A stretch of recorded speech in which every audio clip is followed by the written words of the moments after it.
This is the STL Medical Weight Loss Radio Show. With Dr. Joe, no more talking, let's go.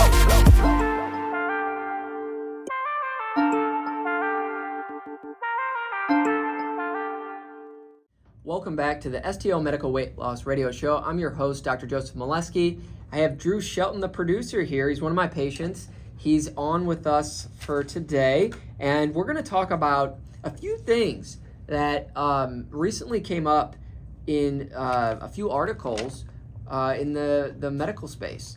One is non-alcoholic fatty liver disease, and what that is where when you eat a high diet in fructose, sucrose, which is called table sugar, and you're eating 20 grams of sugar in an energy drink or a donut, or your average consumption of sugar is through the roof. And Americans consume anywhere between 70 and 100 grams of sugar per day. Isn't that crazy, Drew? That is a number that I don't think people get wrapped around their head. No. They just think they're invincible or something, but no, that's the reality. Yeah, and I always tell my wife, she hates it, but I said we need to do a sugar audit. We need to do a sugar audit, and just it's more about being aware, and maybe you don't need to do it every day. I'm not saying, I'm a sugar Nazi. I'm not saying that. I'm saying that you just need to be aware of how much sugar you're taking in. When the American Diabetic Association recommends women about 20-25 grams or less, and men, 35 to 36 less. Even at that, I still think that's somewhat high, but just being aware, oh wow, the average is 100 grams in a day. That seems excessive if anything. It's insane to me. Yeah, and you can just take a look if you're going through, some of these fast food joints, you're gonna get a soda or you get a nice ice cream. You're seeing that one shake, say from Chick-fil-A or Shake Shack, could be anywhere. They taste, and I've had them, they're good. I'm not saying they're not good, I think they're great, but you just look it up, look up the sugar content, they're 98 grams. 98 grams, and one of the things, little kids, I have a 2 and 3 year old, and you have a new baby. Yeah, and we want the best for them. So, sometimes we're like, hey, we'll reward you with some candy, sugar, whatever. And I'm not saying that's a bad thing. But one of the things that came to light, there's a book out called Metabolical. And Metabolical is literally like my Bible. I love it. I encourage everybody to get it and read it. It's about 15 chapters, and it's written by Dr. Robert Lustig. And he's a pediatric endocrinologist. And so he is a lot like me, and he's always about food is medicine, protect the liver, feed the gut. He's all about health and wellness. And in his book, he talks about the reason that he decided to really write this book was a lot of his pediatric patients ended up developing non-alcoholic fatty liver disease. Wow. And they were getting liver transplants. And he also talks about his daughter, him just watching his daughter grow up and becoming obese, and talking about we're rewarding children a lot with sugar and we don't realize it, but it's causing fatty liver. And so looking at the data, it looks like kids, there's about 7 to 10% of kids in the United States that have this fatty liver disease, and there's about 400 kids that are waiting to get transplants. Way too young. Yeah, and so then I look at we have Americans, adults, 1/4 of the population, 25% of it, where we have non-alcoholic fatty liver disease. I'm not surprised by that, because you go to the stores and you just fill your carts. Most people don't even pay attention to what they're putting into their bodies. Yep. And until you came on our network and started educating me, I have learned to just shop the 4 corners of the store, and how much that makes a difference. Oh yeah. It is mind-boggling. Yep. It is amazing. Yep. And if you start going to the interior of the store, even in the health and wellness aisle, you have to be careful. Even at Whole Foods, you have to be careful. They have sugar in a lot of stuff, and I would say moderation is key. I mean, if out of the week you're saying, hey, I've done really good, and tonight I want a couple peanut butter cookies and some milk, I'm gonna applaud you on that. I'm fine with that. But I think getting outside, 100 grams a day, and if you reduce that to 20, hey, that's a high five. It's a huge win. Oh yeah. and the thing for me that I've experienced is when I haven't been doing that late night snack or whatnot. Yep. As soon as I have it, I regret it. Yeah, I want to reward myself because I am doing good and I'm doing better, but then I'm like, I didn't need that.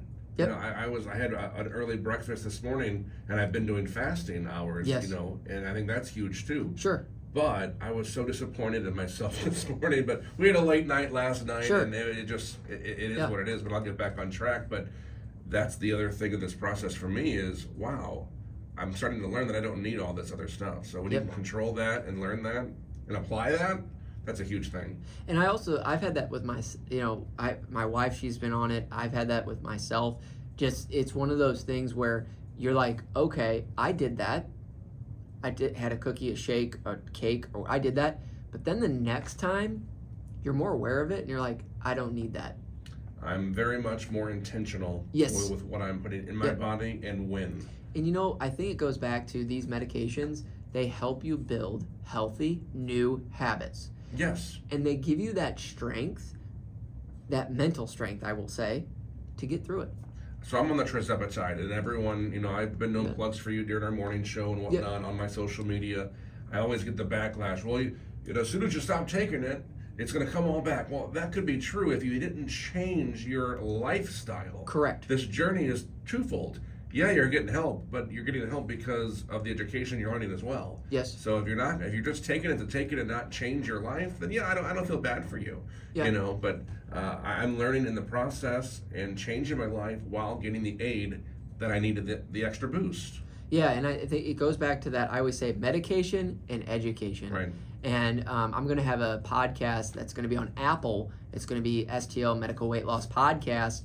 Or radio show, and it's going to be available on Apple. It's going to have all of our shows, and Drew is helping me out with getting everything set up. But what I'm just trying to get out of folks is that we use this as a tool, and we're trying for you to create new habits, to have a new sense of wellness for you and your family. That's what we want to do. If you're just taking the medicine and then you're going to go do whatever and you're not going to learn new habits, obviously I think that was with anything. Exactly. If you don't take it seriously, then you're probably not the best candidate for this. Absolutely. And if it's just a quick fix, like I'm going to do it for a month, I even tell patients, like, if you think like a couple shots is going to make a difference, no, it's not. Like, this is for, like I said, give us 90 days, we'll change your life, and we're going to build new habits for you and just already empower what you're already doing. I would say most of the clients, they have an idea of what they need to do.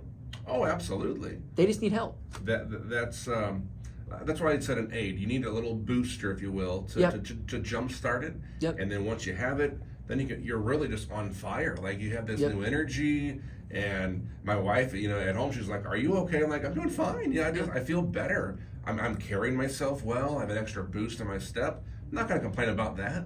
No. So I think it's a win-win if you take it seriously. And the other thing is I think there's, and me and you have chatted about this, there's those patients that are on the fence, and maybe they're not a good fit for us. Like, when you enter a patient-doctor relationship, you got to make sure that both parties are a good fit for each other. And there might be patients that are worried about the side effect profile. They're worried about, what's on TV. They're worried about all the information that they're getting, and it could get you like really scared and concerned. And I could see that. Sure, that's fine. But I think the best thing you should do is start asking the question, like, what if I don't?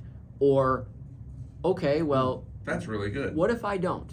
Yeah, what if I don't do this? That's a great response. What if I don't do this?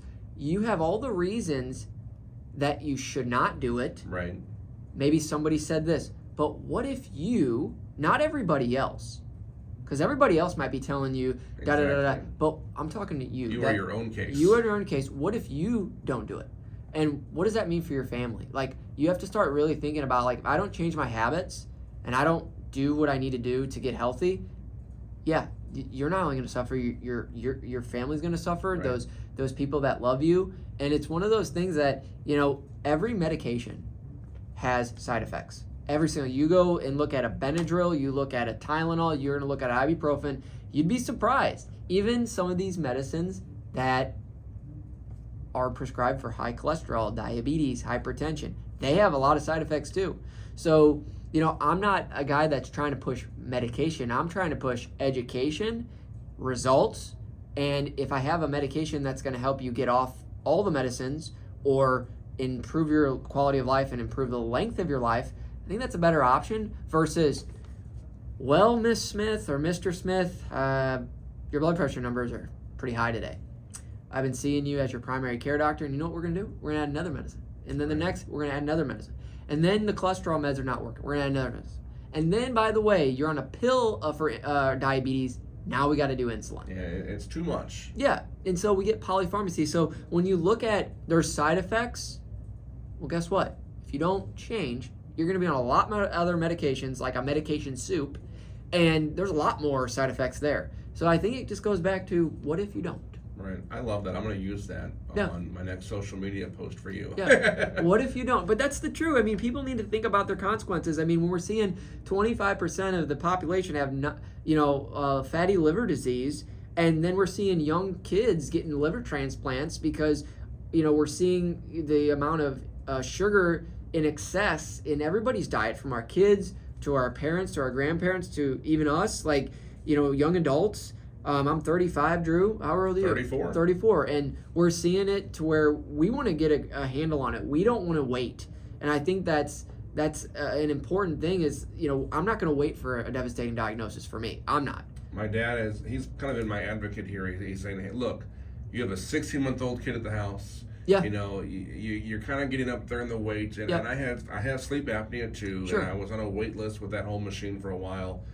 But those two things really altered my life, Yep. So to get the aid now that I have, it's a whole new life perspective. Yeah, and you see, Drew understands his why. So I encourage the listeners, you need to understand your why and what if you don't. Those are the two things I want you to get out of this. And I would just take a minute and just write down your why, write down your what if you don't, and then also write down what habits you want out of this process to change. Is it eating habits? Is it stress eating? Is it you want? It could be anything. But write down some of the habits that you want to change. We can discuss that on our call, and we can figure out the best way to get you to where you need to be on your weight and guide you to success. So I would encourage anybody that's interested, book an appointment at STLMedWeightLoss.com. It's the best way to get started. That's STLMedWeightLoss.com, or give us a call at 636-628-6604 for more info. Thanks.